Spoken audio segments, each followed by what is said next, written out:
qabanqaabo xoogan oo dagaal oo la doonayo mar kale in lagu qaado deegaanada ay gacanta ku hayaan al-shabaab ayaa waxay ka soconayaan qaybo kamid ah gobolada dalka Soomaaliya. xildhibaano iyo senataro ka tirsan baarlamaanka federaalka Soomaaliya ayaa sheegay inay muhiim tahay in dagaalka ugu ballaaran lagu qaado soonaha deegaanka Maxaas ee gobolka Hiiraan si al-shabaab deegaanadaasi looga saaro, iyagoo sheegay in dadka ay dhibaato ku hayaan. xildhibaano uu ku jiray Cabdullaahi Goodax Barre oo kamid ah mudanaasha baarlamaanka Soomaaliya ayaana qeybaha warbaahinta la hadlo oo tilmaamay inay muhiim tahay Maxaas iyo deegaanada ku xeeranba in gacanta dawladda dib loogu soo celiyo.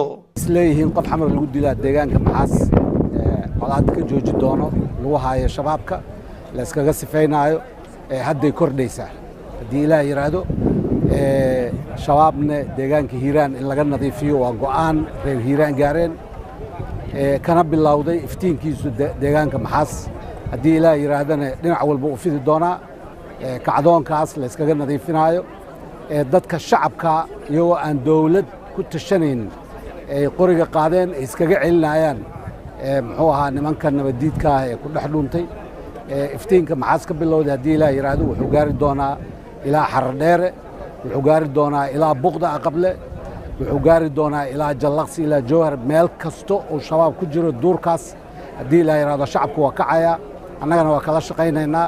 hadday isleeyihiin nabadoon la dilay ayuu ku istaagaysaa waxaan u malaynayaa inay aad u khaldan yihiin dagaalkaas iclaamiyeenna waa kala shaqaynaynaa shabaab haddii Ilaahay Hiiraan ama mataqaanaa Maxaas inaan xusuusanaa ee ogaadaano waxa meesha ka dhacay iyo dulmigay sameeyeenna waa looga soo adkaaday xagga, laakiin dadka magaalada joogo birmigeysada ah inay mataqaanaa weeraraan waan ognahay, haddana waa weerareen. waxaan u sheegayaa Soomaali weyn, waxaan u sheegayaa al-shabaab ha loo midoobo. dowladda Soomaalida waxaan u sheegayaa waxa dirira oo beel ma ah waa al-shabaab iyo mataqaanaa iyo bahdi xawaadlo waxa dirira waa in mataqaanaa loo gurmado, waa in dowladdu u gurmato.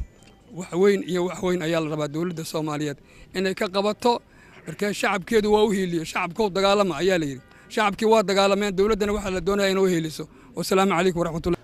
wasiirka wasaaradda gaashaandhigga Maxamed Muuse Sheekh Cabdiraxmaan ayaa dhawaan sheegay inay soconayaan dadaalo dowladda Soomaaliya ay doonayso inay dib ugu xurayso deegaanada ay gacanta ku hayaan al-shabaab. waxaana tilmaamay in dagaalkaasi uu horkacayo madaxweynaha jamhuuriyadda Soomaaliya, sidaa daraadeedna uu yahay mid ka cuslaan doona dagaaladii dowladda hore ay u gashay oo ay ka mid ahaayeen ciidamadii loogu magac daray 14 Oktoobar oo tiradoodii gaaraysay ilaa 600 oo ayagana loo diyaarinaya howlgallada cusub. sidaasi oo kale waxaan tababaro u soo xirnay ciidamada danab oo ayagana ka mid noqon doona howlgallada cusub. waxaa kaloo la socotaan in u diyaargarowga uu ka duwan yahay diyaargarowgii hore. waxaa la samayn doonaa oo madaxweynaha uu amar ku bixiyey in ciidamada howlgallada aadi doono loo dhammaystiro wixii ay u baahnaayeen oo ay ka mid tahay caafimaadka, la helo cusbitaalo oo mobile ah, la helo dhaqaatiir oo kuwa degdeg wax u daaweyn kara iyo kuwa qalliin gali kara.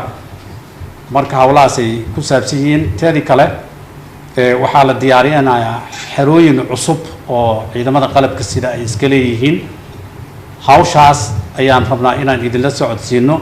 isbeddelka wuu socdaa, wuuna socon doonaa. waxaa madaxweynaha meesha u fadhiyana waa danta qaranka iyo in dib loogu soo celiyo waddanka amnigii iyo sharafkii iyo kala dambeyntii qaranka Soomaaliyeed uu lahaa. anoo fursadda ka faa'iideysanaya ummadda Soomaaliyeed guud ahaan waxaan ugu baaqayaa gaar ahaan dhalinyarada Soomaaliyeed inay ka qayb qaataan halganka uu hormuudka uu ka yahay madaxweynaha jamhuuriyadda federaalka Soomaaliyeed Maxamed Cabdullaahi.